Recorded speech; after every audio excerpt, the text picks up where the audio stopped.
कई बार नसों की खींचतान ही अपने आप में इतनी संपूर्ण होती है कि किसी अन्य और क्रिया करने की आवश्यकता ही नहीं पड़ती। आपको दुपट्टे का एक सुंदर सा प्रयोग बता रहा हूं। सीधा बैठना है 90 डिग्री में। इसके फायदे बड़े हैं।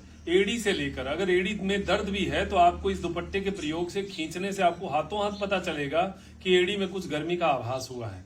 पिंडलियों में गांठें हैं, आपके कुल्हे में कोई खिंचाव या दबाव है यहाँ पर, और अगर बैक साइड में भी कोई स्टिफनेस है, शोल्डर में, अगर शोल्डर ब्लेड के आसपास कंधे और सर्वाइकल में भी स्टिफनेस है, हाथों की नसों में अगर दर्द है, खिंचाव है और नमनेस भी है, और कोहनी में टेनिस एल्बो है, यहाँ पर कुछ दर्द है, एक दुपट्टे का प्रयोग है। और वो भी कुछ करना नहीं, केवल दुपट्टे से पकड़ के स्टे करना है। स्ट्रेचिंग अपने आप में बहुत गजब क्रिया होती है। आप इसको करके और दुपट्टे से पंजे के ऊपर जब खींचेंगे, बॉडी को पीछे खींचना है, पंजे को आगे। मेरे साथ आप करके देखिएगा और हाथों हाथ 2 मिनट में अपने शरीर में अंतर देखिएगा। अंतर से महसूस होगा कि इस क्रिया का कितना बड़ा लाभ है और एक गजब क्रिया है ये। श्वास भरते रहेंगे, छोड़ते रहेंगे। सारा जो वजन है, जो खिंचाव है, वो दुपट्टे के ऊपर रहेगा। दुपट्टे की वजह से कंधा एकदम ढीला छोड़ो, कोहनियां ढीली, स्पाइन को सीधा रखना है और गर्दन जो है वो ऊपर की ओर खिंची हुई रहेगी। कुल्हे को ढीला छोड़िए, पिंडलियों को ढीला छोड़िए, पंजे को अपनी ओर खींचते जाइए। दुपट्टे से जितना खींच सकते हैं खींचिए। आपको लगता है कि ये थोड़ा सा ढीला पड़ गया तो थोड़ा दुपट्टे को और टाइट कर सकते हैं।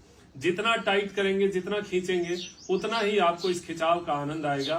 साथ में डीप ब्रीदिंग करना आवश्यक है। ये क्रिया करने के बाद आपका एनर्जी लेवल एकदम से बूस्ट होगा।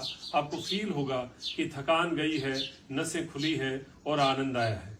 ये क्रियाएं हमारे शरीर के लिए बहुत आवश्यक है, क्योंकि बॉडी पड़ी पड़ी स्टिफ हो जाती है। हम कुछ ज्यादा क्रियाकलाप नहीं कर पाते, गैसों का बड़ा प्रकोप रहता है, खान पान, आहार, जीवन शैली हमें हमेशा नेगेटिविटी की ओर, हमेशा स्वास्थ्य के डाउनफॉल की ओर लेकर जाती है। तो एक चीज का ध्यान रखिएगा, रोज खींचतान करना जरूरी है, चाहे आसनों के माध्यम से, चाहे व्यायाम के माध्यम से, चाहे आधा 1 घंटा रोज पैदल चल के, किसी न किसी तरीके से शरीर की क्रियाओं को जागृत करके रखें।